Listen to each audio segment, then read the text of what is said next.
Hello बच्चों, math competition class Amit sir की class में आपका बहुत बहुत स्वागत है। साथियों, आज के हम इस क्लास में प्रश्नावली 13 जिसका नाम प्रायिकता है उसके बारे में पढ़ेंगे। प्रोबेबिलिटी, प्रायिकता। सबसे पहले हम ये जान लेते हैं कि ये प्रश्नावली वार्षिक परीक्षा 2026 में कितने प्रश्न आएंगे और कितने अंक की आएगी। देखो, इसमें वस्तुनिष्ठ मतलब एबैसिड जो प्रश्न होते हैं वो 3 प्रश्न आएंगे और 3 अंक के आएंगे। प्रत्येक प्रश्न 1 अंक का होगा। ऐसे लघु प्रश्न, अति लघु 1 प्रश्न आएगा, 1 अंक का होगा, और 1 प्रश्न दीर्घ आएगा, वो 3 अंक का होगा। ये प्रश्न अथवा में आएगा, कोई सा एक करना होगा। इस तरह से टोटल हमारे पास इस प्रश्नावली में 5 क्वेश्चन आएंगे और उनमें उनके अंकों का योग 7 होगा। मतलब ये 5 अंक, 5 प्रश्न आएंगे इस प्रश्नावली में से, और जो कि 7 अंक के होंगे। प्रश्नावली हम स्टार्ट कर देते हैं, सीखते हैं इसके बारे में। बच्चों, सबसे पहले हम इस प्रश्नावली में, इसमें 13.1, 13.2 और 13.3 है। आज की इस वीडियो में हम 13.1 के बारे में सीखेंगे। सबसे पहले 13.1 में जो सूत्र काम आने वाले हैं वो 3 सूत्र हैं, आप उनको ध्यान से देख लें। सबसे पहला सूत्र है ए यूनियन बी की प्रायिकता, प्रोबेबिलिटी ऑफ प्रायिकता ए यूनियन बी। इसका सूत्र हम 11वीं क्लास में पढ़ चुके हैं। क्या होता है? P A plus P B, प्रायिकता बी घटना की, और P A intersection B. P प्रायिकता है, ए और बी 2 घटना है, ये यूनियन है, ये इंटरसेक्शन है। ये फॉर्मूला हम 11वीं क्लास में पढ़ के आए हैं, हमें याद होना चाहिए, याद रख लें इसको। नेक्स्ट हमें पढ़ना है पी ए बटा बी, पी बी बटा ए। इनको कैसे ज्ञात करते हैं पहले तो ये समझ लें, ये है क्या। इसको बोलते हैं सह-प्रतिबंध प्रायिकता। देखो, ये तो है पी ए का मतलब ए घटना घटित होने की प्रायिकता, और पी ए बटा बी का मतलब है सह-प्रतिबंध प्रायिकता। सह-प्रतिबंध मतलब कुछ प्रतिबंध है कि बी घटना घटित हो चुकी है, उसके बाद ए घटना घटित होने की प्रायिकता क्या है। बी घटना, जो भी नीचे लिखा हो वो घटना तो घटित हो चुकी, बी घटना घटित हो चुकी, उसके बाद तब ऊपर जो लिखा है ए घटना घटित होने की प्रायिकता, ये इसका मतलब है। अगर पी बी बटा ए लिखा है तो इसका मतलब आप क्या समझेंगे, नीचे जो लिखा है वो तो घटित हो चुकी, ए घटना घटित हो चुकी, और बी घटना घटित होने की प्रायिकता पूछ रहा है, दोनों अलग अलग हैं।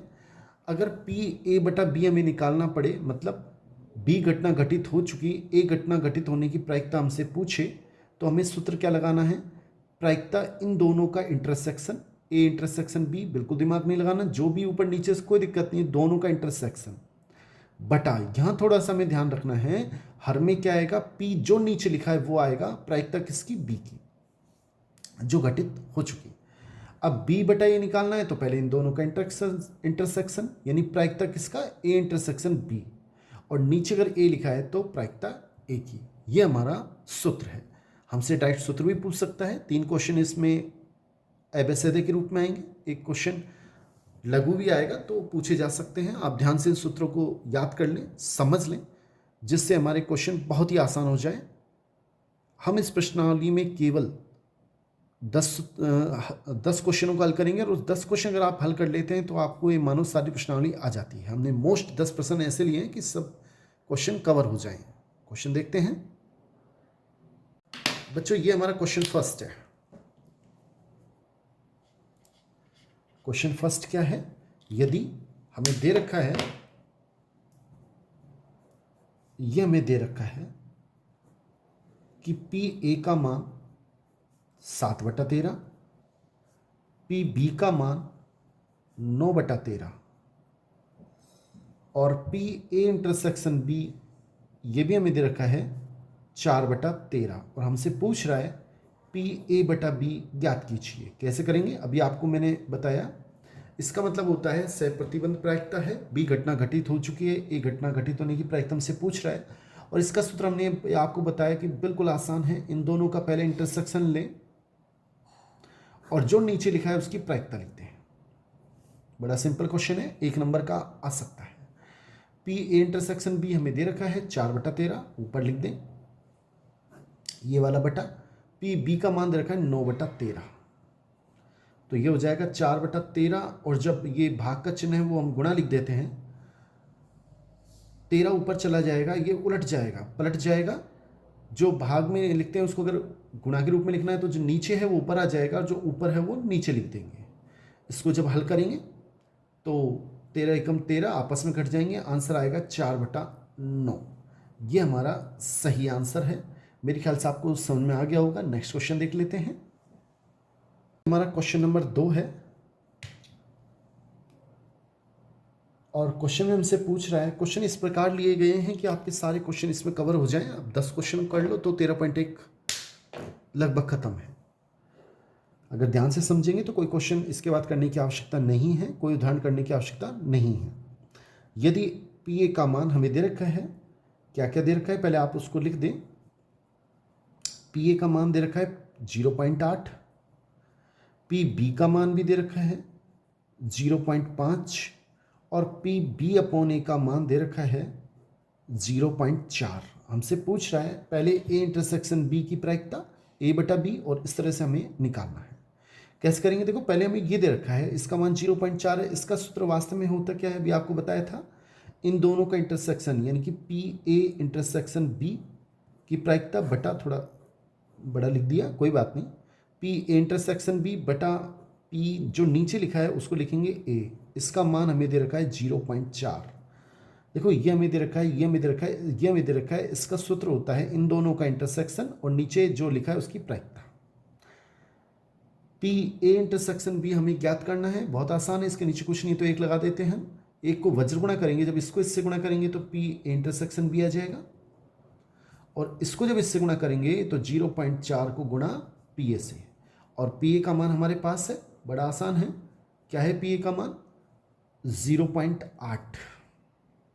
इनको गुणा करेंगे, पहले साधारण गुणा कर लेते हैं। 8 चौक 32, दो संख्या से पहले दशमलव, क्योंकि 1 और 2, तो 0.32 हमारा सही आंसर है। 0 लगाना चाहें लगाएं, कोई दिक्कत नहीं है। 0.32 हमारा सही आंसर है। ये हमारा फर्स्ट है। सेकंड कर लेते हैं। हमसे पूछ रहा है पी ए अपॉन बी का मान बताओ। फॉर्मूला होता है पी ए इंटरसेक्शन बी, आपको बताया था, इन दोनों का इंटरसेक्शन बटा जो नीचे लिखा है उसे आप लिख दें पी बी। इन दोनों का इंटरसेक्शन का हमने मान निकाल लिया 0.32 बटा पी बी का मान हमने निकाल लिया है। पी बी का मान हमें दे रखा है 0.5, यानी 0.5 आप लिख सकते हैं।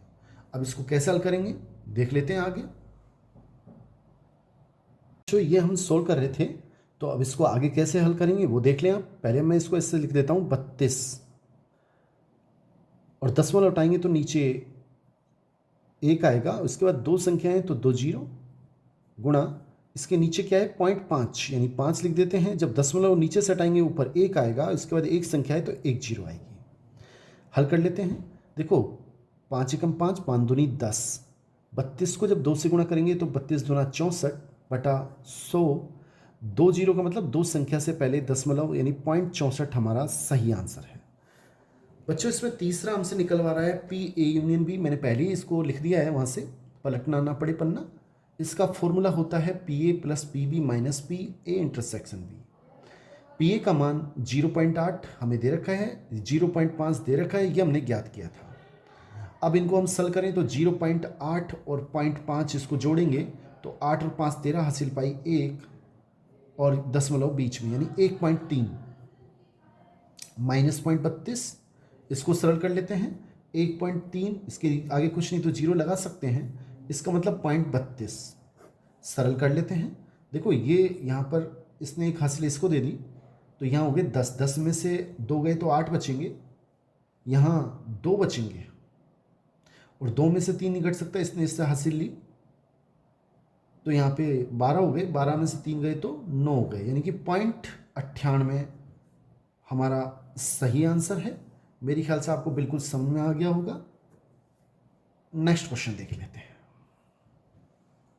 ये हमारा तीसरा क्वेश्चन है, और हमसे क्वेश्चन में पूछ रहा है पी ए यूनियन बी ज्ञात करना है, और हमें दे रखा है 2 पी ए का मान दिया क्या है। देखो, एक तो 2 पी ए का मान दे रखा है, 2 पी ए इसका मान दे रखा है 5/13 के। 2 पी ए भी 5/13 के बराबर है, पी बी भी 5/13 के बराबर है। यहां से हम पी ए का मान निकाल लेंगे, कितना हो जाएगा 5/26। कैसे हो गए, ये जब दो नीचे जाएंगे तो 13 से गुणा होंगे, 13 दूना 26। अब पी बी का मान निकाल लेते हैं, वो सीधा सीधा दे रखा है 5/13। फिर समझ लें, पी ए का मान हो जाएगा 5/26 और पी बी का मान सीधा सीधा दे रखा है 5/13, और हमें दे रखा है पी ए बटा बी का मान, वो कितना दे रखा है 2/5। इसका फॉर्मूला होता है, आपको बताया, पी ए इंटरसेक्शन बी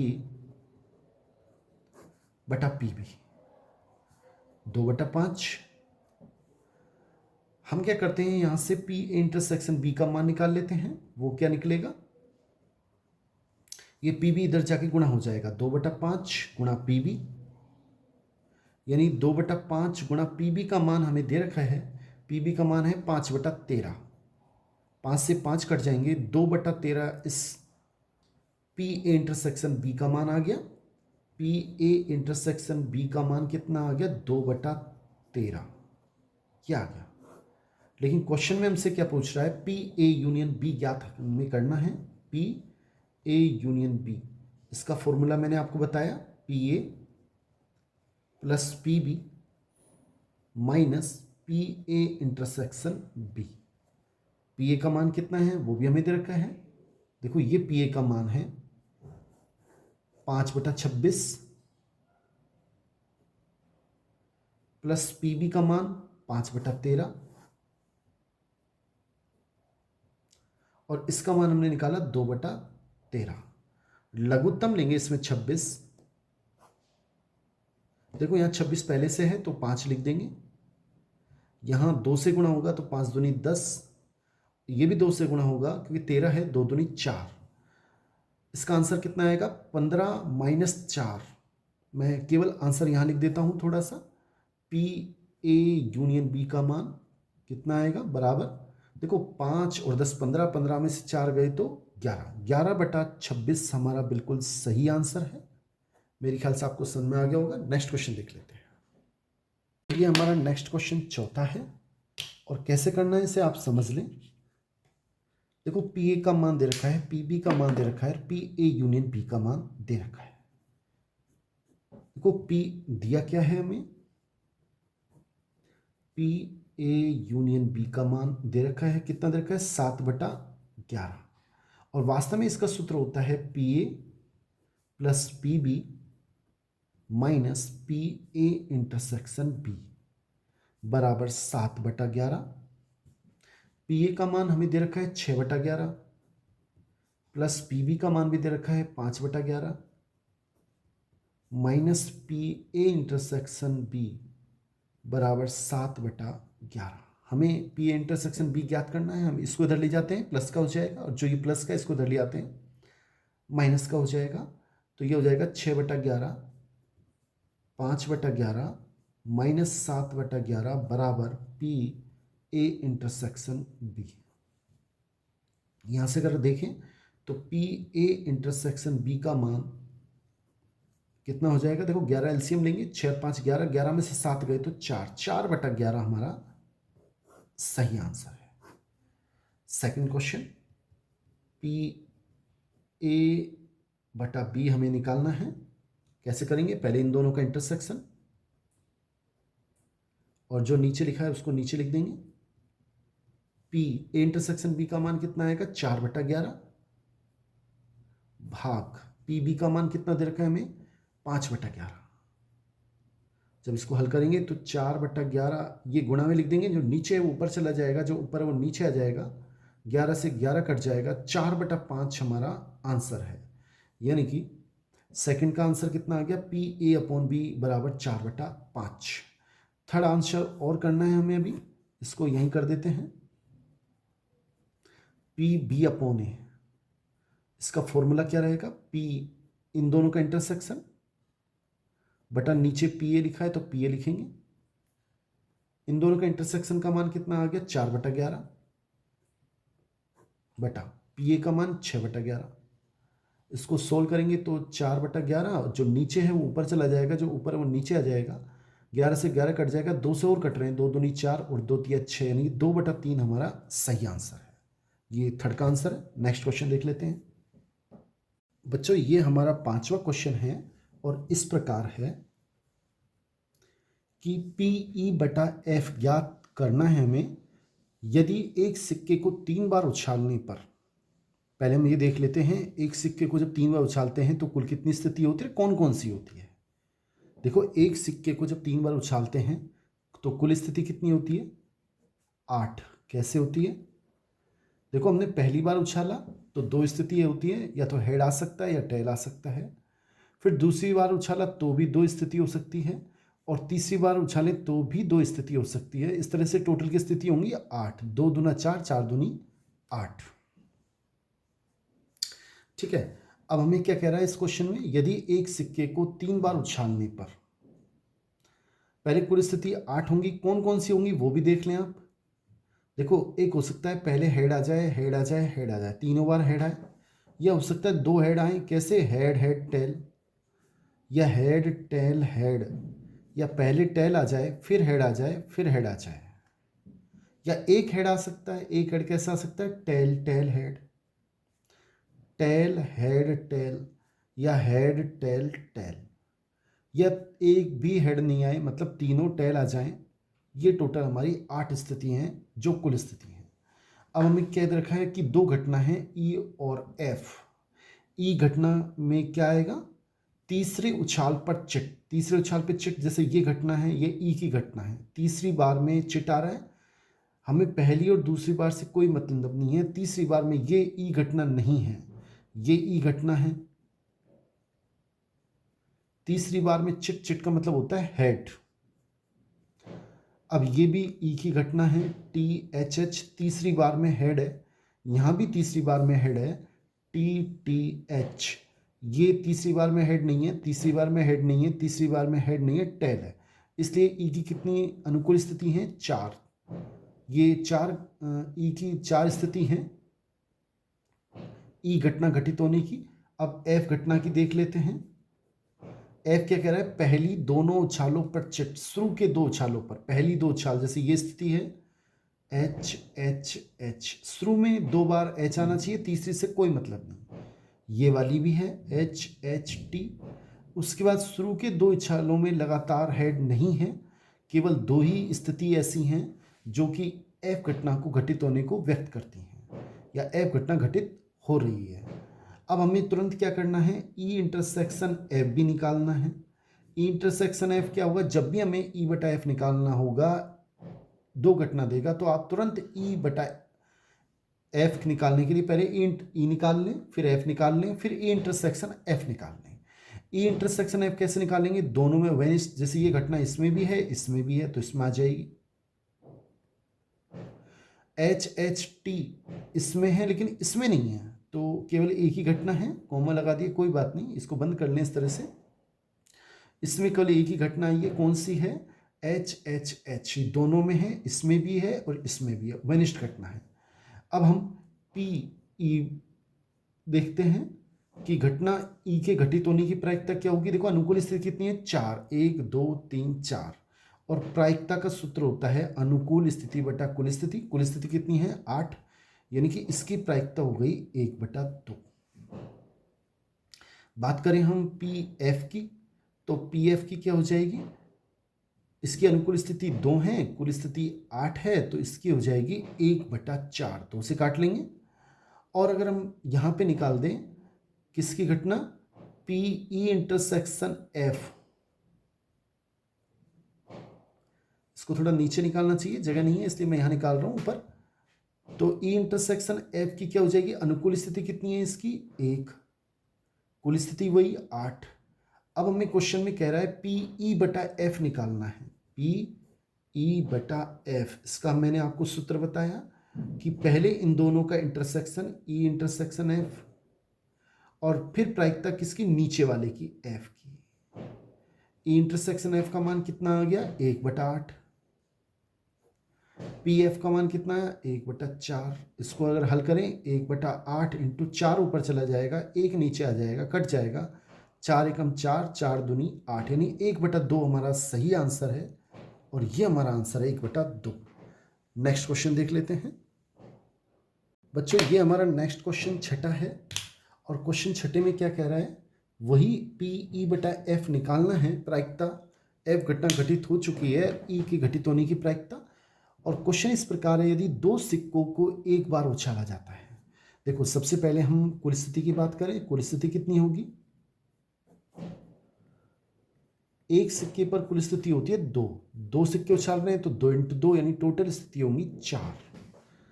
कैसे होंगी, कौन कौन सी होगी, देखो हो सकता है कि हमने 2 सिक्के उछाले, दोनों पर हेड आ जाए, इस पे भी हेड, इस पे भी हेड।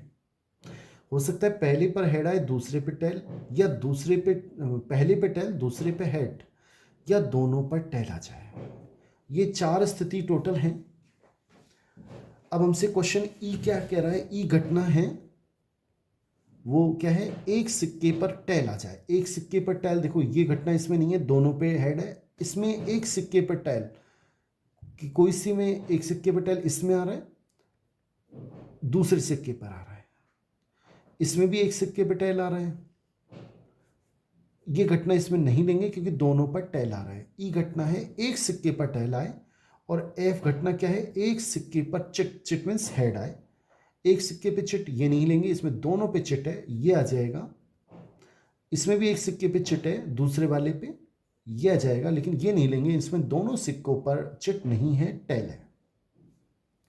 मैंने आपको बताया तुरंत आप ई इंटरसेक्शन एफ निकाल लें। ई इंटरसेक्शन एफ देखें तो ई में ये घटना इसमें भी है, इसमें भी है, ये इसमें भी है, इसमें, तो दोनों में ये इंटरसेक्शन में भी आ जाएगी दोनों घटना। अब हम निकालते हैं पीई, ई की प्रायिकता। ई की प्रायिकता कितनी आएगी, ई की अनुकूल स्थिति कितनी है, 2, कुल स्थिति कितनी है 4, यानी कि 1/2। ये हमारे पास पीई का मान आ गया। पी एफ का मान देखें, इसकी अनुकूल स्थिति कितनी है 2, कुल स्थिति कितनी है 4, तो वही 1/2 आ जाएगा। पी इंटरसेक्शन एफ निकाल लें तो इसकी अनुकूल स्थिति कितनी है, इसमें भी 2 है, कुल स्थिति वही 4 है, तो इसका मान भी 2 एकम 2, 2 दूनी 4, 1/2 आ जाएगा। और हमसे कह रहा है PE/F निकालना है। इसका फॉर्मूला मैंने आपको बता दिया है, इन दोनों का इंटरसेक्शन और नीचे जो F है तो उसकी प्रायिकता।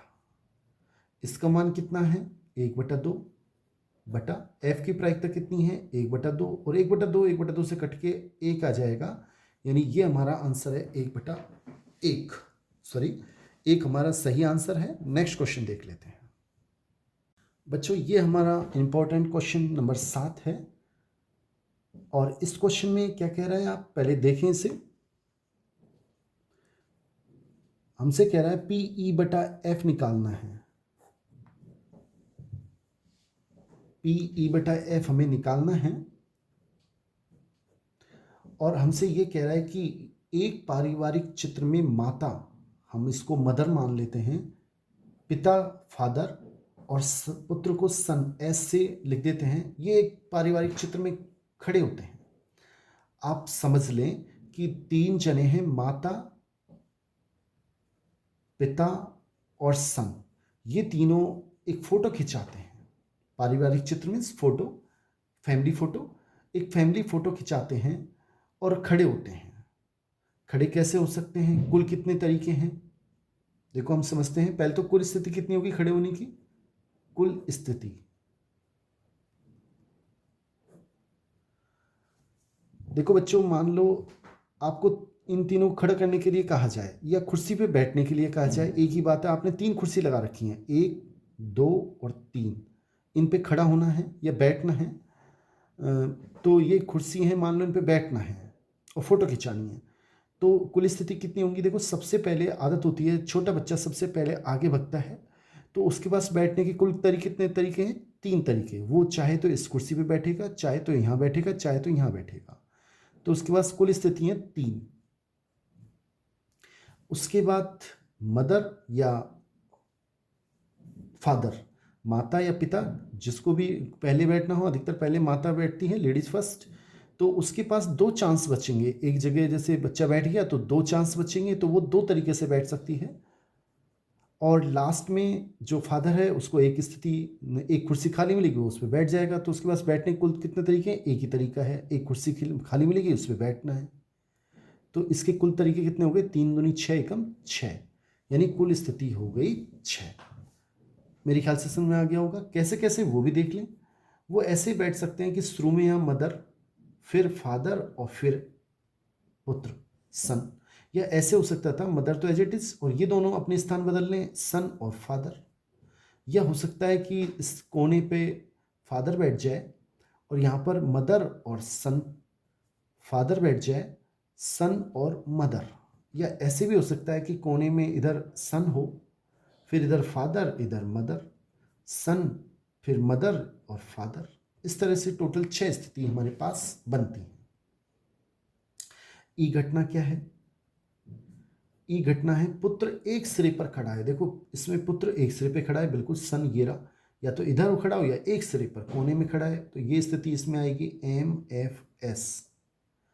इसमें पुत्र बीच में खड़ा है, ये स्थिति इसमें नहीं आएगी, इसमें ये वाली स्थिति आ जाएगी, क्योंकि पुत्र एक कोने में खड़ा है, FMS।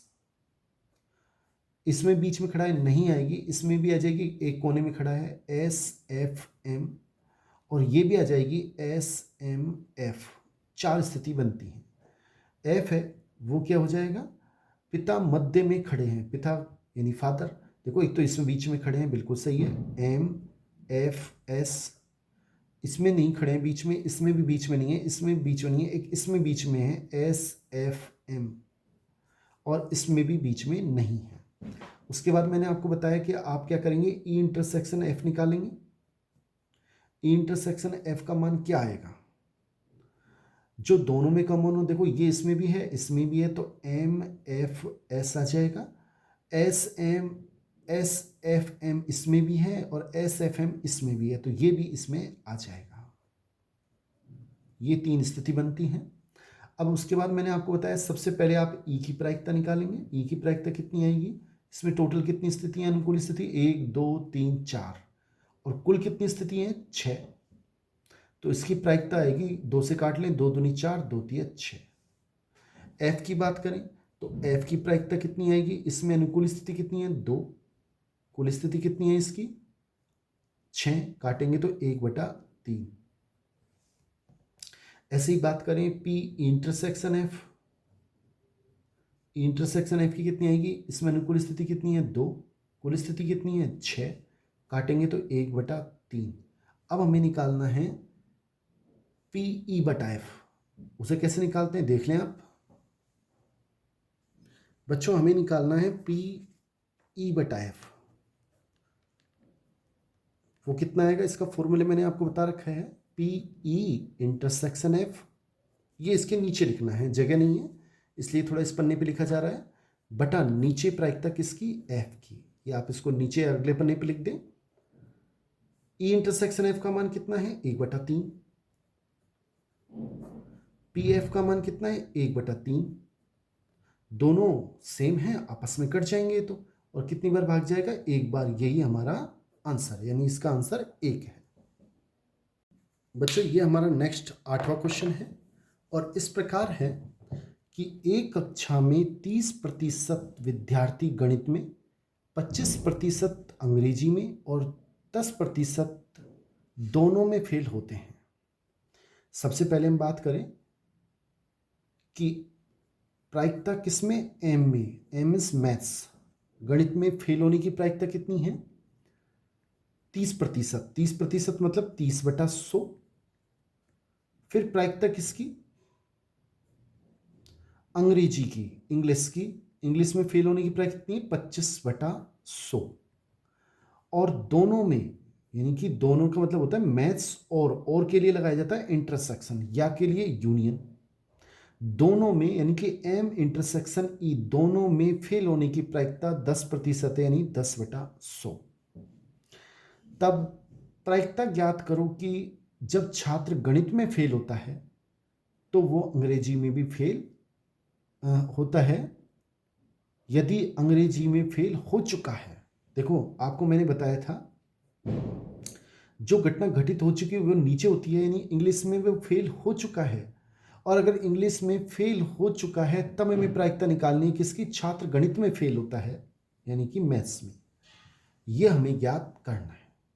फिर समझ लें, गणित में फेल होने की प्रायिकता 30%, 30/100, इंग्लिश में फेल होने की 25%, 25/100, दोनों में फेल होने की 10% यानी 10/100।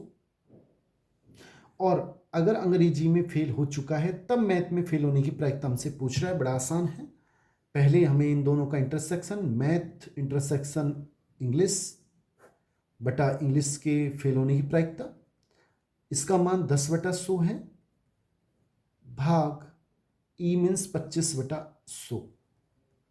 इसको अगर हल करें तो 10/100 इंटू 100 पर चला जाएगा, 25 नीचे आ जाएगा, 100 से 100 कट जाएगा, 5 से कट सकते हैं, 5 दूनी 10 और 5 25, यानी 2/5 हमारा बिल्कुल सही आंसर है। नेक्स्ट क्वेश्चन देख लेते हैं बच्चों, ये हमारा 9वां क्वेश्चन है और 9वां क्वेश्चन इस प्रकार है, एक परिवार में 2 बच्चे हैं, एक परिवार में 2 बच्चे हैं, यदि यह ज्ञात है कि बच्चों में से कम एक बच्चा लड़का है तो दोनों बच्चों के लड़का होने की क्या प्रायिकता है। देखो सबसे पहले बच्चों, एक परिवार में 2 बच्चे हैं, पहले हम कुल स्थिति बात करें, कुल स्थिति कितनी होगी। देखो पहला बच्चा, 2 बच्चे हैं, पहला बच्चा की कुल स्थिति कितनी होगी, 2, क्योंकि या तो लड़का हो सकता है या दूसरे लड़की भी हो सकती है। और दूसरे बच्चे की भी कुल स्थिति 2 होगी, वो भी लड़का हो सकता है या लड़की, तो 2 दूनी 4, यानी कुल स्थिति कितनी है, 4 है। अब कौन कौन सी हो सकती है कि 4 कुल स्थिति हो सकता है, पहले लड़का, लड़का मीन्स बॉयज, फिर दूसरी बार भी बॉयज हो गया,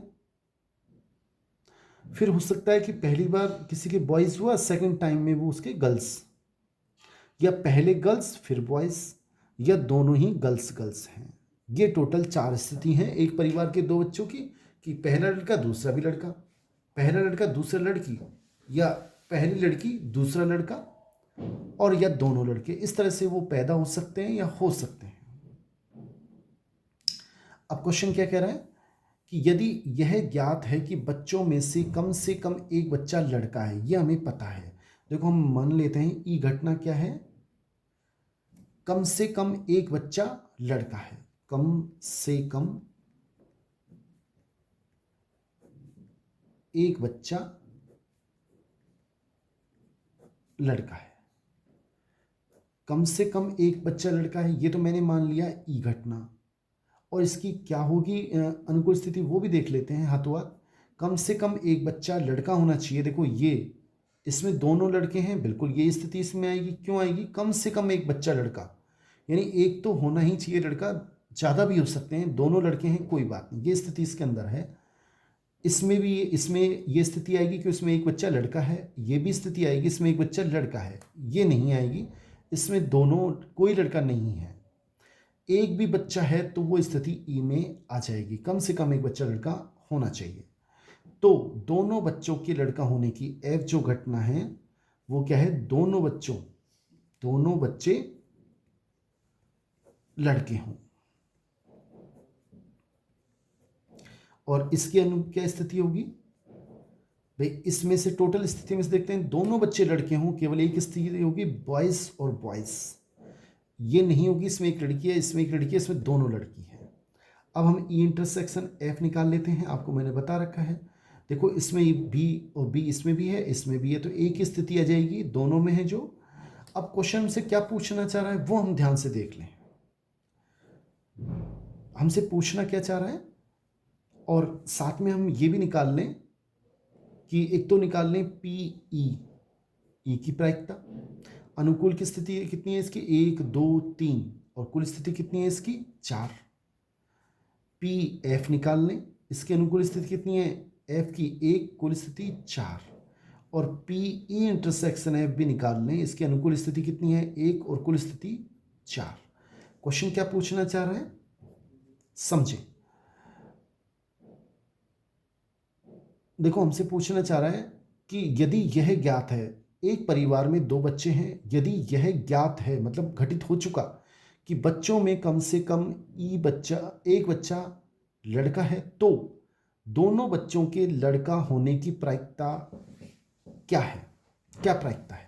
तो दोनों बच्चों के लड़का होने की यानी कि एफ घटना, जो पहले ई घटना जो घटित हो चुकी है उससे तो हम नीचे लिखेंगे, ये घटित हो चुकी है, ज्ञात है। क्या ज्ञात है? कम से कम एक बच्चा लड़का है, और कम से कम एक बच्चा लड़का क्या है? ई। तो ई तो हम लिखेंगे नीचे, ई घटित हो चुकी है। और जो हमें जिसकी प्रायिकता निकालनी है वो ऊपर। किसकी निकालनी है? तो दोनों बच्चों के लड़का होने की प्रायिकता क्या है, क्या प्रायिकता है। और दोनों बच्चे लड़कों के हमने क्या मान रखा है? एफ, यानी हमें एफ बटा ई निकालना है। कोई दिक्कत नहीं है, अगर आप इसे एफ मान लेते, इसे ई मान लेते, ई बटा एफ, इससे कोई फर्क नहीं पड़ता। प्रायिकता पहले दोनों का इंटरसेक्शन, ई इंटरसेक्शन एफ, फिर प्रायिकता नीचे वाले की, इसका मान कितना है? E intersection F 1/4। ई की प्रायिकता कितनी है? 3/4। इसको हल करेंगे 1/4 इंटू 4 ऊपर 3 नीचे, ये आपस में कट जाएंगे, 1 ऊपर 3 नीचे, ये हमारा आंसर है। यानी कि 1/3 इसका बिल्कुल सही आंसर है। मेरे ख्याल से आपको समझ में आ गया होगा, थोड़ा सा आपको समझने की कोशिश करने की जरूरत है, बाकी आसान क्वेश्चन। नेक्स्ट क्वेश्चन देख लेते हैं बच्चों। ये 13.1 का सबसे लास्ट क्वेश्चन, 10वां। अगर ये 10 क्वेश्चन कर लेते हैं तो 13.1 के सभी क्वेश्चन इससे रिकवर हो जाते हैं, कवर हो जाते हैं। अगर ये आपको समझ में आ गया तो समझ लो 13.1 आपको समझ में आ गई। सब तरह के क्वेश्चन ले लिए गए हैं, उदाहरण, एग्जाम्पल, क्वेश्चंस जो भी हैं सब इसके अंदर आ चुके हैं। आपसे निवेदन रहेगा कि आप इस चैनल को सब्सक्राइब कर लें, अधिक से अधिक लाइक करें, शेयर करें, जिससे आपके पास तुरंत 13.2 जल्दी आ सके। क्वेश्चन इस प्रकार है कि पी ए का मान हमें दे रखा है, पी बी का मान दे रखा है। पूछ क्या रहा है? P A upon B. इसका मतलब होता क्या है? पहले दोनों का इंटरसेक्शन बटा जो नीचे वाले की प्रायिकता पी बी। देखो इसमें पी ए इंटरसेक्शन बी तो चलो हमें कोई बात नहीं दिया है, वो बात की बात है। लेकिन इसमें पी बी का मान नीचे 0 है। पी ए इंटरसेक्शन बी बटा इसका मान 0 दे रखा है, और अगर किसी संख्या में 0 का भाग देंगे तो वो अनंत आएगा, यानी कुल मिला के ये परिभाषित नहीं है। इसका सही आंसर क्या है? परिभाषित नहीं है, क्योंकि वो अनंत होता है और अनंत परिभाषित नहीं होता है। और अगर इसका मान 0 होगा तो भी 0/0 परिभाषित नहीं होता है। इसका मतलब सी ऑप्शन हमारा बिल्कुल सही है। एबेसिडे के रूप में ये क्वेश्चन आ सकता है। बहुत बहुत धन्यवाद बच्चों, थैंक्स।